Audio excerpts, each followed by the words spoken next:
Hi, I'm Donovan. Welcome to Build 2018. I am here with Lori, Mario, and Thomas, and we're going to be talking about DevOps all up and what we have here at Microsoft that we can do to help you with any language and any platform. Lori, tell us what you do here at Microsoft. Sure, my name's Lori Lampkin. I am the Director of Program Management for Visual Studio Team Services, or VSTS for short, and TFS. Mario? My name is Mario Rodriguez. I'm a group program manager, and I oversee package management for VSTS, as also as for teams that actually do platform components to allow all of the other teams that we have to build on top of that. And I also own the extensibility platform on the marketplace. Great. Thomas? Hey, I'm Thomas. I'm the co-founder of Hockey App and joined Microsoft for the Hockey App acquisition. And now I'm the Director of PM for App Center, Hockey App, and Azure Notification Hubs. Great. So I will not ask you why it's called Hockey App. You've been asked that like 100 times. You've done that before. Exactly. So that answer has already been recorded. But we'll tease that up. So Lori, with VSTS, just go ahead and give us the elevator pitch on why VSTS and why someone would use it. Well, I think what VSTS is about is trying to help developers collaborate to achieve more, and through modern development practices and what's hot today, it's all about DevOps. So we're here to make that fun, easy, productive experience for you. And we want to do that for any language and any platform, which I think is really, really key. Whenever I go and do a presentation and they see the Microsoft on my shirt or they hear Visual Studio in the name, they immediately shut off if they're not a .NET developer or Windows developer. And I basically have to shake them up and say, no, I'm talking to everyone in this room because our tools simply do not care. That's right. I mean, we have our hosted pool runs builds for Linux, for the Mac, and for Windows. And you can't say that about any other CI/CD service out there. So Exactly. we take that to heart. And the fact that they also run on-prem, which gives you complete flexibility on what tools you install and what applications you want to build. Because it doesn't even have to be a language that we know anything about. As long as you can install that compiler on a machine, that language is now supported by VSTS. That's right. You have complete control. And everybody wants DevOps for their whole portfolio of applications, not for just a single type. So we find that very important to help provide that level of transparency and that level of productivity to any type of app you're building, any cloud on-prem. And the one other misconception I'd like you to address for me is the fact that people believe that VSTS is an all or nothing That's a great question. We talk about VSTS a lot, but in reality what people do is they decide they have a problem and they want to solve it with a tool. And it might be, hey, I want to adopt Agile, or right now what's really hot is I really want to automate my build and release process. And we have tools for all of that, but they work with anything out there. You can use our VSTS work item tracking with Jenkins. You can use our CI/CD system with Jenkins. You can use our CI/CD system with Jira. You know, it's all mix and match, and we give you just an easy button in case you don't want to think about it or you're tired of integrating a bunch of different tools. I can just take the whole thing, or I can use the bits and pieces that make sense for me with my favorite tools or my homegrown tools that I have myself. Right, and whenever I have this conversation with customers, the way that I address it is, everyone's on that different maturity level on their DevOps pipeline. Yeah. And no matter how mature you are, there's always that one portion of the pipeline that gives you anxiety. If something's going to go wrong, this is where it's going to happen, right? And I always tell them, tell me where that is in your pipeline. You show me the part that hurts the most, and then I'm just going to stick VSTS only in that area for now. What's interesting is because it's so extensible, I can actually plug whatever tools I want on the right and the left of whatever I've just given you. And when I get it in the door, if I get that crack into that door there, then everyone's like, oh wow, what else can it do for me? And they start to see the value again in having a holistic tool, that one, like you said, the easy button. Because you get traceability like nothing else if you use all of it. That's right. Right. And you get the productivity too, and the lack of context switching and all of that comes with it. But and it's all kind of, we use them ourselves internally, and so we have fallen in the pitfalls and learned our lessons in our own DevOps journey, and we've baked in those workflows as recommended practices inside our tools. And so hopefully while you can customize to your heart's extent, you can also know that I'm on a good path, and if I follow that, at least it's tried and tested. Correct. Yeah. So Mario, you were interested because you're talking about package management, and I have 2 open source projects that end up being either an NPM package or a PowerShell module. And I actually use package management as that intermediate area where I want to publish my actual package. I learned the hard way that if you were to do a link command on NPM, because you can actually test your package on your own drive, doesn't necessarily mean it's going to work that way when you actually install it from a package management system. And what was really powerful about package management was the way that I was able to use it as, I'm going to publish it to an actual package management, but not out to NPM yet. And as part of my release pipeline, I install it as a user would. And I was able to find a lot of weird anomalies that I otherwise would not have caught. So tell me other ways that I can use package management. Yeah, so today we support NPM, NuGet, Maven, and we continue to look at ways of expanding that portfolio.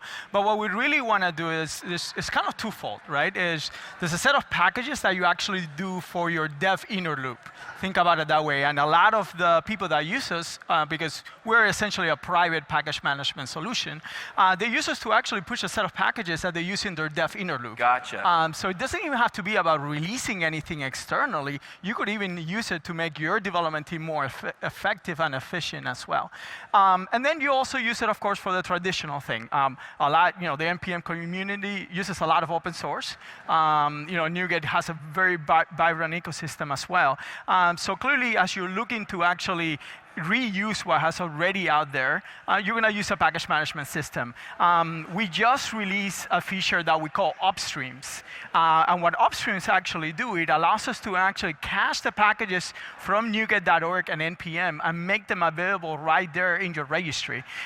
So if you want to know all of the packages that you're using in your application, you could just go to one place and manage that. If for some reason you lose connectivity with the internet, but you still have it in your local environment, connectivity to VSTS or your on-prem server, you have them right there. If NPM goes down or NuGet goes down, we have the package right there cached, and your build system never breaks. Got it. Even if you think about LeftPad, when LeftPad got pushed out of NPM, well, we'll have a cache on it right there in your feed. So it doesn't matter what happens out there, your builds will always succeed. So that's another feature that we're adding on top of it that is really, really useful. And then the last thing is this whole thing about kind of automating, it's funny, whenever you create a package, right, you put a version on it, but it's very hard to actually say, okay, this is the time for you to consume it, especially if you have other teams. Unless you push it to NuGet.org, that's easy, but internally, if you just put it in the feed, they don't know the quality of that version yet. So we have this feature called release views that allow you to actually have a way, just like in a normal release, in a pipeline, you end up saying, hey, I want to go to stage 0, stage 1, stage 2. You could do that with release views. So you could go and say, no, I'm going to have one that is my CI/CD. So every time my CI/CD actually creates the package, it pushes it into the CI/CD release view. And then when I'm ready to actually release it to my customers, then I could actually go and promote it from that release view into another one. You could then even orchestrate that with, hey, I'm actually pushing to production, so I also want this package over here that people can use in their SDK, in an SDK, available at the same time that I push to production. So you could have a release task that does both, push to production the service, push to the release view the actual package that you're in. So a lot of cool scenarios that we enable. Sure. So we're more than just, hey, we're storing the package for you. What we're trying to do is help you with the DevOps transformation and modernizing. So all the way from, hey, I have some dev tools and packages for inner loop efficiency, to I want to protect myself from what is out there a little bit, Sure. All the way to a release process of your package. Right. And so we're pretty excited about it. Yeah, because it's not like, one of the first scenario you described is like a curated list. These are the approved packages and approved versions that we've vetted, and these are the only ones you're allowed to use, so point your package management resolution here. The other one that you just described sounds really interesting, the views, because internally, like you said, it's an internal package, never to be published to NPM. How do my teams know that this is the production version? And the views are now almost giving me this new production environment so that you know that once it's in this view, this is what you should be consuming. Everything else over here is developed. Or exposure control. Absolutely, Yeah. absolutely. Very interesting. I'm going to have to start playing with that, actually. Yeah, definitely. You could get up to a PowerShell script that actually does a promotion. There's also a GUI, but that doesn't get used as much. Yeah, GUI's not as DevOpsy as I like to be, right? If it doesn't happen in my pipeline, it's not supposed to happen. Yeah, go ahead and use it. Traditionally, what other people do out there is they have multiple feeds, but then you have have to have permission models. Yeah, that for each becomes one of very those. complicated. It becomes super complicated. Yes. So having one feed and just a promotion model through that, based on views, we love it.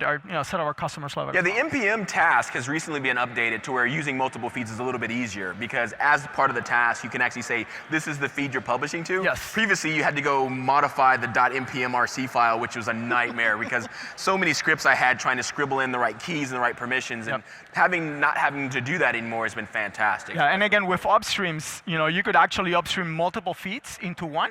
So it acts as an aggregator. Nice. So we have a lot of teams now do that. And again, just recently we launched it for NuGet, and NPM has had it for some sprints ago. But now you could just say, hey, all of my development actually goes to one feed that actually upstreams multiple, either internal or external, and it acts as an aggregator across all of the packages that you're using. Perfect. So we make it even easier that from what we have even in the task. Perfect. NPM, Maven, and NuGet. And NuGet, yep.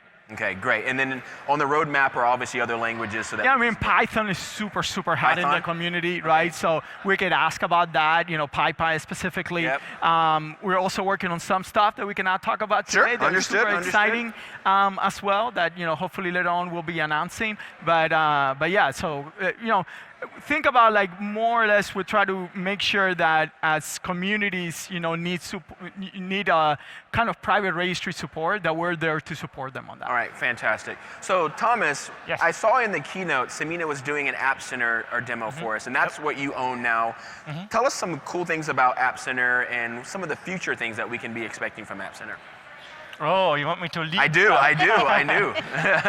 So App Center is all about your mobile DevOps workflow, right? Managing your mobile applications. And last year at Build, we showed how to set up Build in 5 minutes. And so this year, we kind of brought it down to 3 minutes, right? Okay. And Simina showed how you went from a GitHub repository without even knowing anything about Microsoft DevOps. You just click a couple of links and a couple of buttons, and you can set up DevOps for pull requests and your branches in under 3 minutes. And that's where we're going with App Center forward. We want to make it really, really simple for mobile developers to explore DevOps and get kind of out of their way, right? DevOps should become part of what you're doing and not waste a lot of time where you're spending 6-12 hours on figuring out how to set up a build server or something like that. Sure.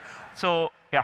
Okay, so I want to start asking you some tough questions, if you don't mind. Right? So you and I have had some discussions over this, and there's no mobile app I know that only has a front end on it, right? So how is App Center going to allow me to do more than just the mobile front end, but the middle tier, the database? Because I'm a firm believer that your pipeline should deploy your solution. Not an app, but your solution. That's the infrastructure, the front end, the back end, the databases, the whole 9 yards. So tell me about the future of App Center and how is it going to enable me to deploy my solution and not just my mobile front end? So first of all, similar to team services, you don't have to use all the App Center services to be productive, right? You can only use test and distribute or crashes and analytics. You don't have to use our build service if that doesn't fit your need. Perfect. So right now, the answer to your question is you use VSTS for your build pipeline, release management for your release process, and then App Center test and App Center distribute become targets of those release steps, right? Got it. And we actually have built-in App Center tasks for those two things. We have an App Center distribution task in VSTS and an App Center test task that you can use either in release management or in VSTS build to integrate VSTS together with App Center. Got it. So, and with your Azure deploy, your database deploy, maybe your Kubernetes build, and so on. Perfect. Today, the answer is the mix of VSTS and App Center. Got it. And then, of course, App Center supports VSTS repositories. So if you want to have, if you have a smaller project or like you're kicking off a new prototype, you can start on VSTS with your repository, use the capabilities of App Center to just get something up and running, distribute the build to the initial phase of testers, and then your VP comes and says, Donovan, that's a great product. Let's grow it much more. Here's 100 people. Right. If that ever happens, And then you move from App Center to VSTS, and it's really simple. It's not a lot of steps that you need to take a build from App Center into VSTS. And the best of all, last year in November, we announced the Mac pool in VSTS. So now VSTS actually offers your Windows build machines and Mac build machines. So it's really simple to onboard onboard your mobile app into VSTS. Perfect. So it's a nice grow-up story Yeah. from let's do a quick POC, let's get the application going, let's get some interest, maybe even some investors inside, and now that we need to deploy the entire solution, let's just grow that up into a proper CI/CD pipeline inside of VSTS, but still leverage the testing and the distribution and the crash analytics that comes from The Mac AppSync as pool. well. Yeah. Exactly, The because the Mac pool is now there as well. That was a huge announcement for me too. I could not wait to announce that one because I've been beating my chest about any language, any platform for so long. It's always been true, but you had to have the Mac. You had to configure the Mac.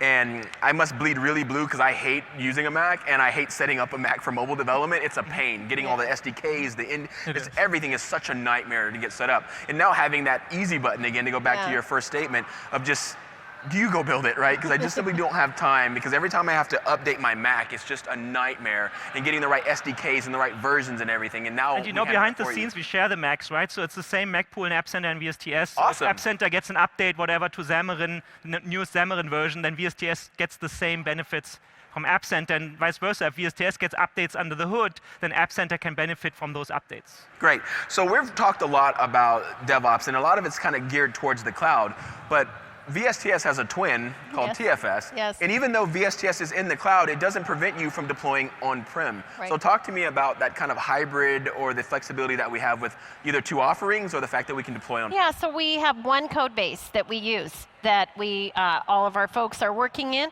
and we just take that code base and we ship it every 3 weeks into the cloud that you see as VSTS, and then we bundle up all the updates for the quarter and we ship it in the quarterly updates. And just at this conference we announced TFS 2018 update 2. So I'm like, okay, all these numbers, let me get it right.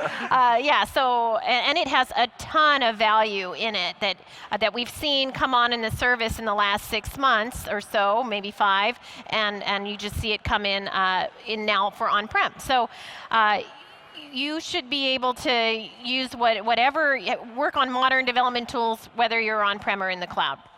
Now, that's where you choose to have your DevOps services run. But then you're writing applications, and you may choose to have some applications in the cloud, some on-prem, and no matter whether you're using TFS or VSTS, your build should be able to deploy where you want your apps to deploy. And so it'll deploy to Azure or to other cloud platforms, as well as to any on-prem server as well. Correct. And again, going back to the any language, any platform, when I saw the AWS extension show up in our marketplace, it was like, to me, it was like a feather in our hat. It was like, that's how good our pipeline is, that even our competitors are like, we want you to be able to deploy to our cloud using that tool set, which is really cool. And the fact that you can do it on-prem, and one of the misconceptions is VSTS is in the cloud, so therefore I can only deploy into the cloud, and that's a fallacy. Yeah. Because you can install your agent anywhere, even behind your firewall. Even though you're using VSTS in the cloud, you can still deploy to the on-prem. You don't have to install TFS to do that. That's right, and you can even, if you want to, you can even run your own build pool on-prem with VSTS, and we'll orchestrate that for you, and you can say, okay, here I want a set of private agents myself. So there's a lot of flexibility in how you want to move to the cloud, when you want to move to the cloud, or what you want to keep on-premise. Right, and it's very clear that it's a single code base. I recently installed 2018 TFS on a VM. And as I was working in it, I forgot that I was in TFS. I thought I was in VSTS. So they're that close in parity. Because we have some people who have data sovereignty issues. It has to be in a specific region for them to use it. And I reassure them all the time. The demo I just did was in VSTS, but you can do that exact same demo inside of TFS as well. So there's no plans of getting rid of TFS, are there? Oh gosh, no. We have more than 1 million customers using TFS today. So, and it's growing.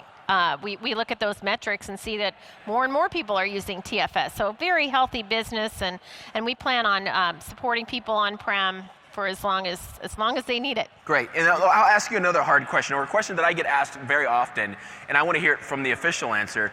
A lot of people see us investing in Get, but we offer 2 version control systems, and we're one of the only providers I know that offer you both centralized and distributed version control. Are we going to continue to support centralized version control in TFS and VSTS? Yeah, we are. Again, we have lots of customers using TFVC, and so we're here for you. Most of the innovations in the community are happening in Git, and so you're seeing a lot of the collaborative workflows and a lot of new ideas coming through in Git. Our commitment is to make TFBC integrate with the rest of your DevOps lifecycle, and while we really are investing in innovations in Git. But saying that means you should be able to use TFBC through and through, all integrated with the rest of VSTS and the innovations that happen in the rest of VSTS. Okay, great. So Mario, you also said that you're responsible for the extensibility in the marketplace. Talk to me about some of the extension points that we have in VSTS and TFS, because I know of a couple. I've written my own extension, but I was really focusing on the CI/CD portion. But there are clearly other places that we can extend VSTS and TFS dashboards, I believe, the widgets and the hubs. Can you talk to me about lots some of those places. areas? Before I do that, I just want to tell you we're also working right now, just to show more commitment on the TFS front, to be able to actually figure out a way to deploy TFS but being backed up by SQL Azure, for example. So like that, if you're a person that wants to run your own TFS instance in an IaaS machine, in an IaaS environment, and you want to do it in Azure, then you could actually do it with a SQL solution that is always on, backed up, multi-data center. Now that today you have to have your own SQL server, exactly, which is not really what they want once they go in there. So we're pretty excited. Hopefully over the next 6 months or so, we could figure out a way to get that into the hand of our customers. That's really going to lower the maintenance, right? The investment costs. A lot. I always joke that VSTS is everything that you know and love about TFS with none of the maintenance. Eventually, I won't be able to say that because the biggest part of maintenance was backing up the database and making sure that was well and scaling it out as your teams got larger. And now you're taking the hardest part of TFS and taking that away from us. Completely, yeah. And, awesome. and even in the future. So it's just to show we're going to have continuous investment on kind of the TFS infrastructure, like that on-premise, and we want to make if you're using VSTS, we take care of everything for you. Sure. But if you have a team and you want to actually run it, we also want to make that super, super straightforward and easy. Awesome. So you don't have to have someone else manage it. Maybe your own dev team, can actually do that in a seamless manner. So going back to extensibility then. So we have I think, we counted them last night, so it's 682 extensions. We did a partner breakfast actually today with all the partners of VSTS. So that was pretty exciting. And it's incredible to see, to watch us go from 0 in Connect 2015 to 2.5 years later and have so many great extensions in the marketplace from a variety of partners, including Amazon and Octopus and a bunch of other people that were kind of frenemies, friend compete with them on that. But we still find a way to have that actual interoperability between us. Absolutely. So then, what is extensible in VSTS? Pretty much everything. So we have, I think, over 100 contribution points inside of the web. Wow. So you think about dashboards, work items, think about the release management and build. In fact, 400 of the extensions that we have today in the marketplace, around 459 actually, now that my brain is working better on that, are build and release. So the ecosystem there is just super strong, super healthy. And I pay attention to all of the stats and see all of the downloads and stuff. We get upwards of 20,000 downloads a month. Wow. Of the different extensions. So that's incredible. And that number has been growing, in a very healthy rate every single time I look at it. But yes, so from dashboards to work item tracking to version control, we don't have many version control extensions, but the extensibility points are there. To build and release, that's the majority of kind of the meat of it. All the way to settings, believe it or not. There's people that actually do a bunch of little things to speed up, maybe the management of a set of things. So they run their own custom extensions to do that. And then some either productivity tools to how to actually create release notes automatically. So we have some extensions that do that for you. And one of the things that I love, we had a wiki extension at one point in the marketplace, and we ended up saying, we love this, so we took that in-house, and then we released it as a full-fledged product. So, even at times, it serves like an innovation bed for what the team should be investing on as well. So, really super excited about that. In fact, we're going to continue to double down on our ecosystem, so you'll see more announcements on that to make it super straightforward for you to, get an extension installed and have the right people use it, and as well as adding more contribution points and make it easier for apps to kind of get the right permissions and all of those type of things. So it's just a lot more seamless to get your work done with partner tools. Got it. Now, I'll give you one simple example. Sure. Like today, we kind of lack SSO with a set of partners that have really good solutions. So we're trying to invest a little bit more into like, hey, if you sign up for VSTS and you install that extension, you automatically kind of get SSO with some, with a set of these partners. So again, it's making it super seamless. Once you actually bring both of them together, how can you make it better together? So 1 + 1 is equal 3, and just not 2. Well, so as a vendor or as a partner, why would I invest in the marketplace? Is there a monetary aspect to this? Is there a way that I can make money as an extension author? Or am I just doing this because I want to give back to charity, I want to give back to the community? Is there another a lot of people actually do it in a way that is to give back to the community, which we're really happy. Even if you think about VS Code and even Visual Studio, a lot of the extensive extensions that they have, and they have thousands upon thousands, are really about open source and community. So we value that a lot. But yes, there's a set of people that actually run a business and sell tools that VSTS don't have, and they want to make sure, you want to make sure that those people can have a successful business. So we support today paid extensions. Okay. So people can do that. It does. There's a process for you to actually get your extension to be paid, but that support is there. Again, there's a lot more that we could do in there, and borrow more from what the industry is doing. But today we support it, and we have a set of customers that, not a customer, a set of partners that essentially their livelihood as a company is out of that revenue. Got it. And I think it's really useful for customers because they get just one bill for their DevOps services. If they're using some VSTS extensions, they just have to pay for it once through their Azure subscription. So, okay, great. So as a consumer, I'm not paying partner A for their extension, partner B for their extension, and then paying for VSTS. I'm paying one bill, and all that's taken care of for me automatically. Oh, very nice. So I want to go back to mobile here for a second, because you had introduced yourself as the founder of Hockey App, which is true, but then we had Xamarin come in, and now we have this thing called App Center. Are we always going to have this Xamarin name and the Hockey App name and the App Center name, or are they going to coalesce into one thing that we're going to call App Center in the future, or are we always going to have the individual pieces? Great question. So we actually are halfway through this transition. So if you read the news in the last couple of weeks, Xamarin Test Cloud, which was the device cloud from Xamarin, shut down at the end of March. Or shut down is really the wrong term. It merged into App Center. Okay. So you can no longer go to testcloud.xamarin.com. Okay. You will get a redirect to App Center, and we have the same features, actually more features than Test Cloud had. Okay. And all your data seamlessly transferred from Test Cloud into App Center. So your App Center account now shows all your demos from all the last 2 years or 3 years that you showed in Test Cloud. Similarly, we did the same for Xamarin Insights. So those two Xamarin products are actually migrated now into App Center. Okay. So now the big transition is the Hockey App transition. So this will happen over the next year or 2 years. We'll see about that. We're currently working eagerly on adding more features to App Center to bring them up to par. Okay. And then we will have a very seamless transition for Hockey App customers.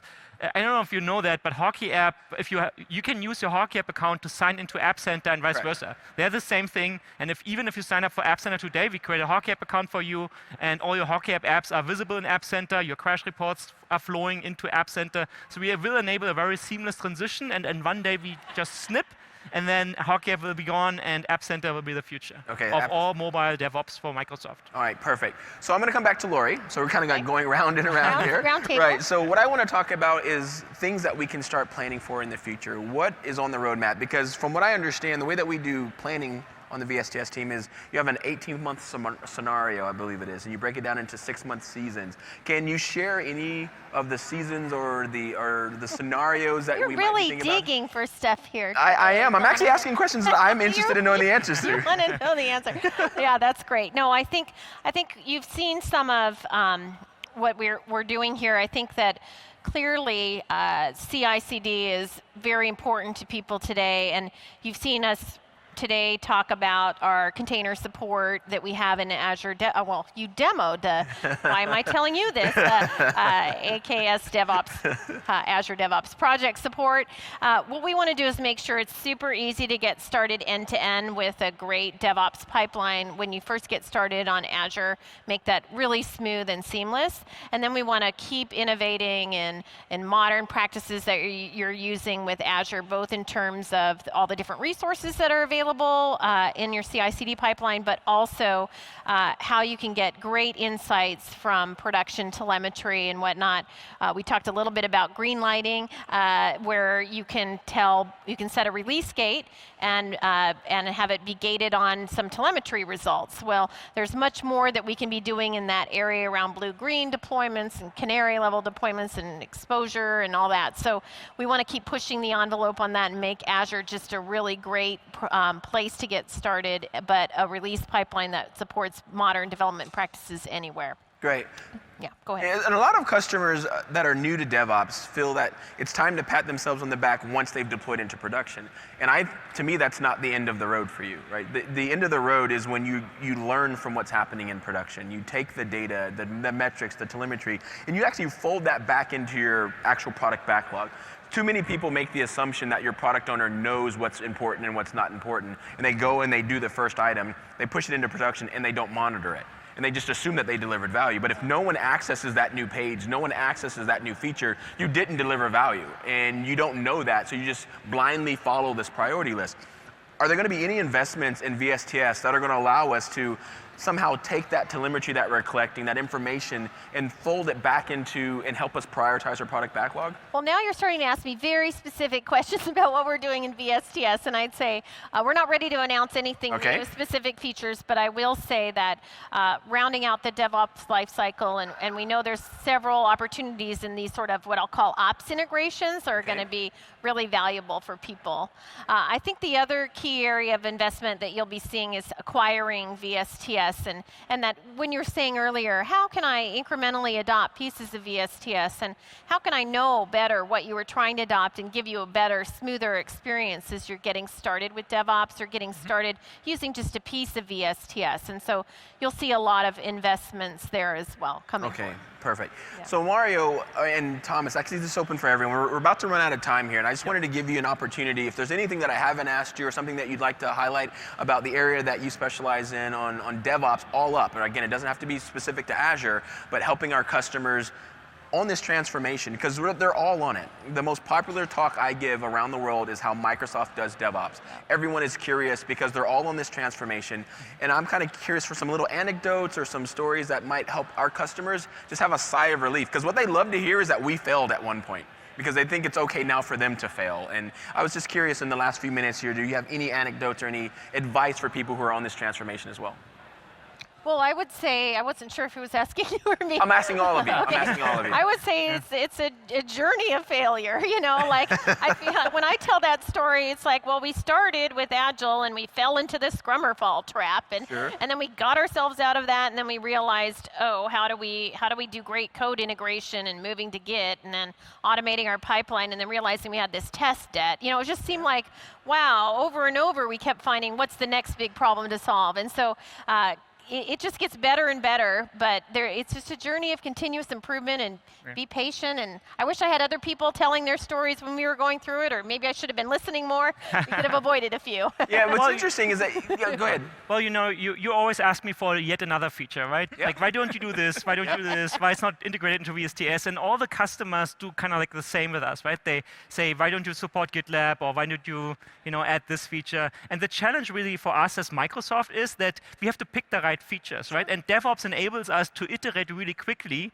right? To ship features faster every day, every minute, maybe every hour. We do a deploy of a new feature, but the hard part really for PM is, right? We have to pick the right one, the next one, and so really we need to stay focused. Like rolling out DevOps just doesn't solve all your problems. You still have to have focus of what's the value, what brings the most value to your customers. And it goes back to what I just mentioned a second ago. It's not over just by pushing out a new feature. It's actually monitoring it and getting that telemetry. And that telemetry might not necessarily be a slow response time or some custom. It could be a user voice ticket, right? It could be a Twitter question. Insights, exactly. It could be that you can get that data from anywhere, but you need to be able to analyze that data and then determine was that a valuable investment of our time or not, which is really important. Another thing that you said that I really liked, and I say this a lot to people, is that you have to focus on what hurts most first. And as you focused on that, something else became the bottleneck. Oh my God, we have this test debt now, which wasn't even an issue at first. Not right? at You all. didn't even realize it because so many other things in your pipeline were so slow that this was not slow in comparison. But after you solve that problem, after you get automation in place, after you solve it, you realize, oh my gosh, this is now what's slowing us down the most. And I tell a lot of our customers this, do not try to tackle everything at once. Just go focus on what hurts the most, and your next bottleneck will reveal itself, trust me. You will realize that that is what hurts most now, and let's go focus on that and take it one step at a time. Trying to do too much too fast is a recipe for disaster. You're going to get frustrated, you're going to fail, and you're going to instantly start doing it the way that you did it before. So I love to hear that. We did the exact same thing. We started, we failed, we rinsed and repeated, and now 7 years later, we release every 3 weeks when we used to release every 3 years. And we're still improving. I tell everyone the same thing. I said, this is just where we are today, and right. we're going to move as fast as we possibly can. Well, we're out of time, and I want to thank you all so much for being guests on the show, and I hope you continue to enjoy Build 2018. Thanks for joining us. Thank you.